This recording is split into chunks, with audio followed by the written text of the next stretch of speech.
जय हिंद। दिमाग में नफरत का बारूद और हाथ में बगावत की बंदूक मिल जाए तो बन जाते हैं नक्सली। और ये नक्सली आज हमारे देश को दीमक की तरह खोखला कर रहे हैं। भारत में 250 से अधिक जिलों में नक्सलियों का आतंक बढ़ता जा रहा है। सत्ता से लड़ते लड़ते यह नक्सली अब नरसंहार की ओर उतर आए। इसलिए यह देश की आंतरिक सुरक्षा की सबसे बड़ी समस्या बन चुकी है। तो कौन है ये नक्सली, कहां से आए नक्सली, कैसे बनते हैं नक्सली, इन सारी चीजों की जानकारी आज मैं हम आपको दूंगा। इससे पहले अगर आपने हमारे चैनल को सब्सक्राइब नहीं किया है तो सब्सक्राइब करके बेल आइकन को क्लिक करें ताकि हमारी चैनल से जुड़ी तमाम जानकारियां आप तक पहुंच सके। ये टॉपिक, आज का हमारा टॉपिक है नक्सलवाद। यानी कि अगर आपको किसी इंसान के बारे में जानना है तो सबसे पहले हमें उसकी विचारधारा को जानना पड़ेगा। तो ऐसी सरकार जो गरीब मजदूर बेबस किसानों के हित के लिए कार्य करे, अमीर और गरीबी की जो फासला है उसको मिटाने का प्रयास करे, अर्थव्यवस्था में सबको समान अवसर मिले, तो इस तरह की विचारधारा साम्यवादी विचारधारा कहलाती है, कम्युनिस्ट विचारधारा कहलाती है। और कम्युनिस्ट विचारधारा की जो जन्मदाता है उसे कार्ल मार्क्स को कहा जाता है। कम्युनिस्ट विचारधारा के जन्मदाता किसे कहा जाता है? कार्ल मार्क्स को कहा जाता है। अब ये कार्ल मार्क्स अपने लाइफ में तो कभी बंदूक को टच नहीं किया, लेकिन उसकी लिखी पुस्तक कम्युनिस्ट मैनिफेस्टो ने पूरी दुनिया में आग लगा दिया। अब उसके बाद इस विचारधारा व्लादिमीर लेनिन ने इसका प्रचार प्रसार किया, फिर स्टालिन ने इस विचारधारा का प्रचार प्रसार किया, उसके बाद माओ जेडोंग, चीन का माओ जेडोंग ने इस विचारधारा को प्रचार प्रसार किया। और भारत में जितने भी नक्सली हैं वो माओ जेडोंग के विचारधारा से प्रभावित है, इसलिए भारत के नक्सलियों को माओवादी भी कहा जाता है।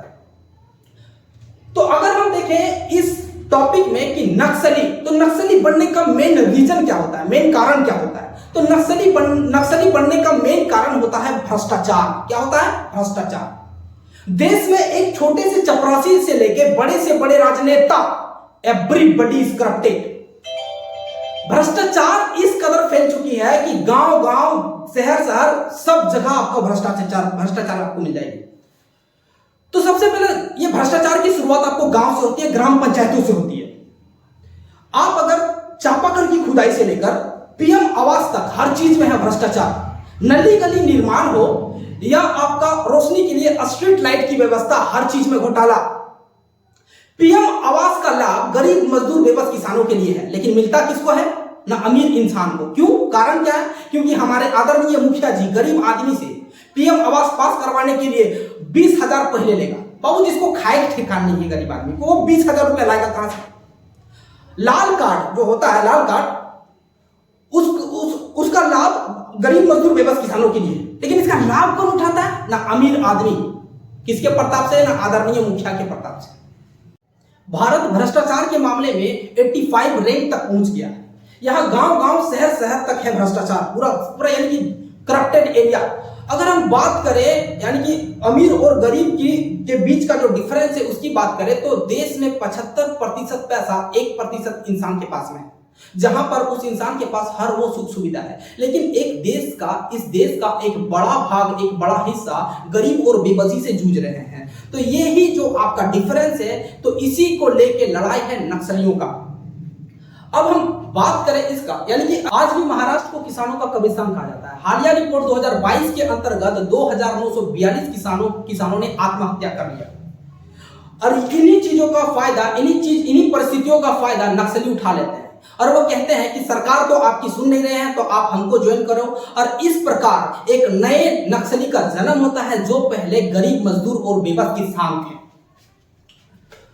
अगर हम बात करें इसके इतिहास की बात करें कि नक्सली बनने का, यानी कि नक्सलियों का इतिहास की बात करें तो यानी कि आपका पश्चिम बंगाल से इसका कहानी शुरू होता है। पश्चिम बंगाल 1967 में नक्सलवाड़ी एक दार्जिलिंग जिले में क्या होता था ना कि दार्जिलिंग जिले में आपका यानी कि बगाती होते थे, चाय का बगान का खेती करते थे। तो वहां के गरीब मजदूर किसान क्या करते थे? वहां पर काम क्या करते थे, मजदूरी क्या करते थे। तो वहां के साहूकार और जमींदार उन पर बहुत ज्यादा अत्याचार किया करते थे। अत्याचार इस कदर बढ़ गया कि उसकी बच्चों को बाल मजदूरी बनाया गया और उसकी जो बीवी है, उसका जो परिवार है, उससे दुर्व्यवहार किए जा रहे थे। तो इन्हीं चीजों का आंदोलन एक किसान करता है, जिसके परिणाम स्वरूप जमींदार और किसान क्या करते हैं कि प्रशासन के साथ मिलकर, प्रशासन भी उसके साथ में थे, तो उसके साथ मिलकर किसानों पर गोलियां चलवा देती है। तो इन्हीं चीज का बदला लेने के लिए एक जंगल संथाल आदिवासी युवक ने उस पुलिस इंस्पेक्टर को गोली मारकर हत्या कर दी।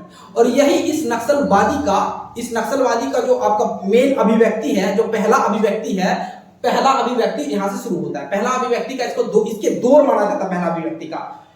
अब बात करते हैं यहां पर, देखो अब किसी भी आंदोलन को बढ़ावा देने के लिए हमको 3 चीज चाहिए। क्या क्या? एक विचारधारा, एक जन समर्थन और तीसरा आपका चाहिए संगठन। तो वहीं पर आपका 1964 में एक संगठन सीपीआई यानी कम्युनिस्ट पार्टी ऑफ इंडिया की स्थापना हो चुकी थी। दार्जिलिंग का कोऑर्डिनेटर था, एक आदमी था जिसका नाम था चारू मजूमदार और कान्हू सन्याल। तो चारू मजूमदार और कान्हू सन्याल ने इस आंदोलन को बढ़ावा दिया, गरीब मजदूर बेबस किसानों का साथ दिया और नक्सलवाद की गाड़ी आगे बढ़ी। यहीं से नक्सलवाद की गाड़ी आगे बढ़ी और यह आंदोलन आपका दार्जिलिंग के नक्सलबाड़ी गांव में हुआ था, तो इसीलिए इस आंदोलन का नाम नक्सलवादी दिया। यहाँ पर बहुत सारे गांव थे, नक्सलबाड़ी, अमारबाड़ी, तुमारबाड़ी, यहाँ पर बहुत सारे आपके यानी कि दार्जिलिंग के गांव थे, यहाँ पर खेती किया करते थे। ठीक है, अब टॉपिक नंबर 3 हम देखें, इसका विस्तार की बात करें तो ये नक्सली पश्चिम बंगाल से शुरुआत होती है, उसके बाद ये दक्षिण की ओर मूव करती है आंध्र प्रदेश के करीमनगर जिले में।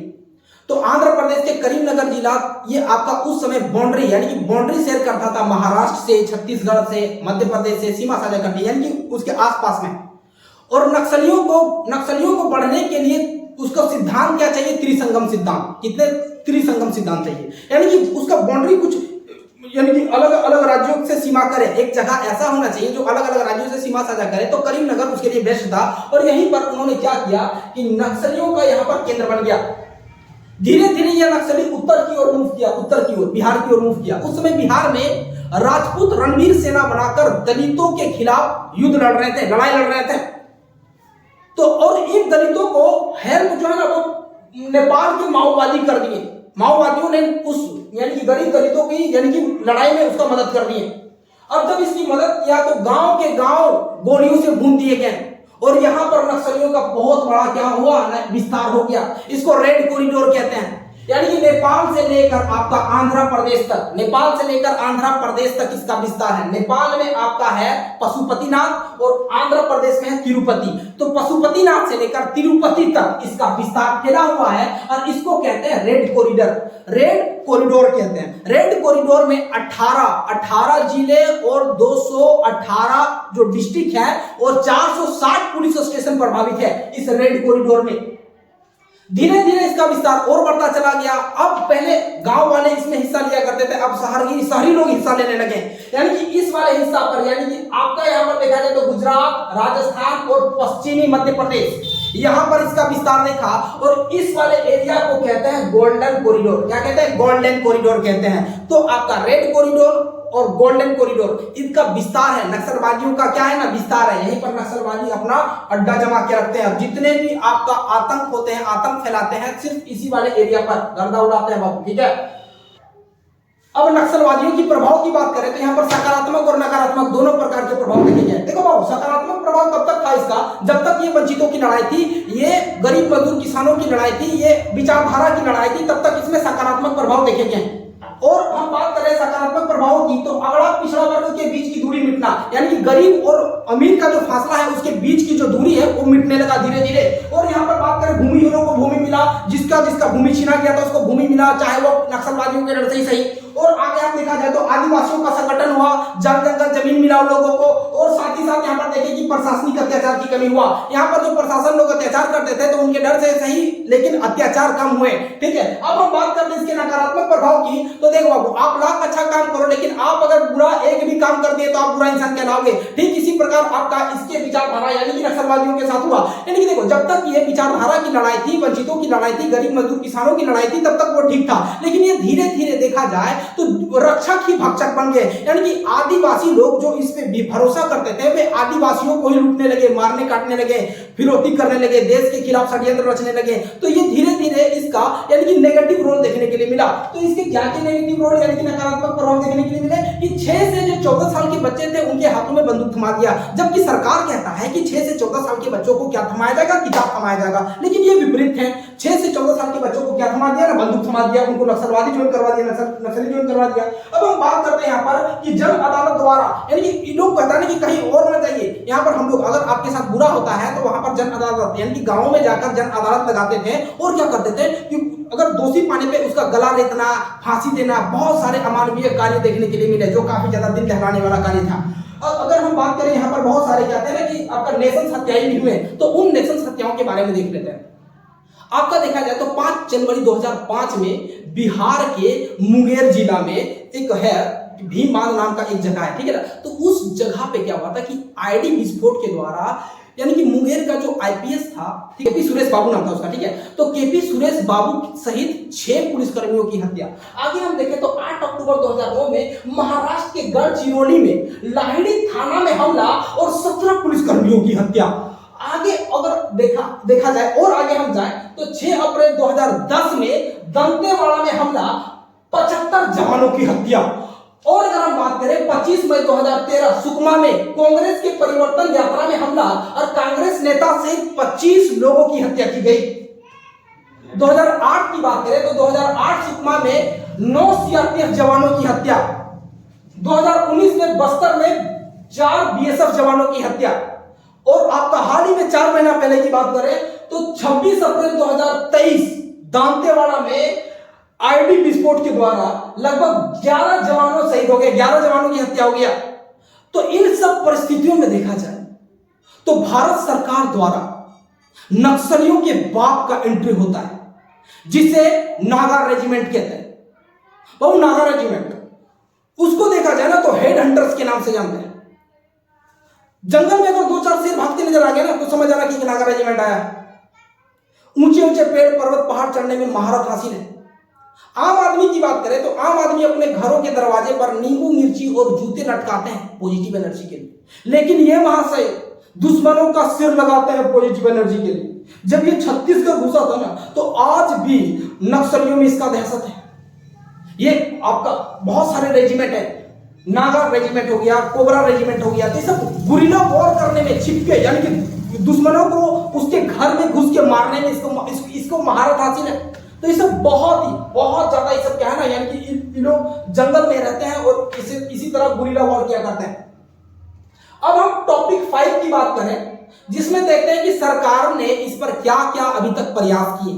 तो कुछ सरकारी प्रयास को देख लेते हैं। यहां पर सरकारी प्रयास में संवैधानिक प्रयास को देखते हैं, जिसमें से अनुच्छेद 244, 330 और 342 है। इसके तहत जो अनुसूचित क्षेत्र और अनुसूचित जनजातियों को उनके नियंत्रण करने का अधिकार प्रशासन को है। तो यहां पर नक्सली अगर घुसेंगे तो इसके तहत हम क्या कर सकते हैं, नक्सलियों पर विरोध कर सकते हैं, नक्सलियों का विरोध कर सकते हैं। आगे हम बात करें वैधानिक प्रयास की बात करें तो गैर कानूनी गति निवारक एक्ट है, आपका civil right and protection act है, और एक आपका है land acquisition and settlement act. तो इस एक्ट के तहत हम नक्सलियों को विरोध कर सकते हैं, नक्सलियों के खिलाफ विरोध कर सकते हैं। अब आगे बात करें हम प्रशासनिक प्रयास की बात करें तो कुछ प्रशासनिक प्रयास को भी देख लेते हैं। यानी कि देखो बातचीत करने की नीति, रणनीति होनी चाहिए कि बातचीत कैसे करें, नक्सलियों से हम लोग बातचीत कैसे करें। अगर हम प्रशासनिक प्रयासों की बात करें तो इसमें है बातचीत की नीति, समझौते की रणनीति, ठीक है, और क्या होना चाहिए कि नक्सली क्षेत्रों में चुनाव करने की रणनीति, ताकि उसका जो लगाव है वो नक्सलियों से आदिवासियों को तोड़ सके, चुनाव हो जाएगा। तो अगर हम बात करें यहाँ पर और भी प्रशासनिक प्रयासों की और भी बात करें तो यहाँ पर है सीज फायर की रणनीति, और सबसे बड़ा है आत्मसमर्पण की रणनीति।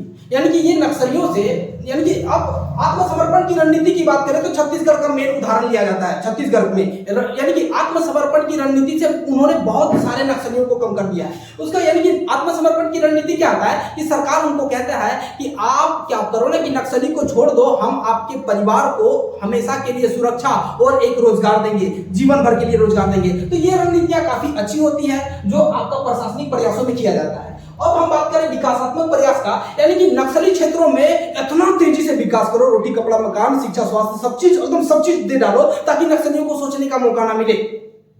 लेकिन सारा चीज करने के बाद साम दाम दंड भेद, ना मानो तो कर दो छेद। अगर सब चीज करने के बाद भी अगर ना माने बाबू तो क्या करना है, सुरक्षात्मक प्रयास, यानी कि इस सुरक्षात्मक प्रयास में अब बोली की नहीं गोली की व्यवस्था होनी चाहिए, यानी कि बात अब बोली से नहीं गोली से होगा।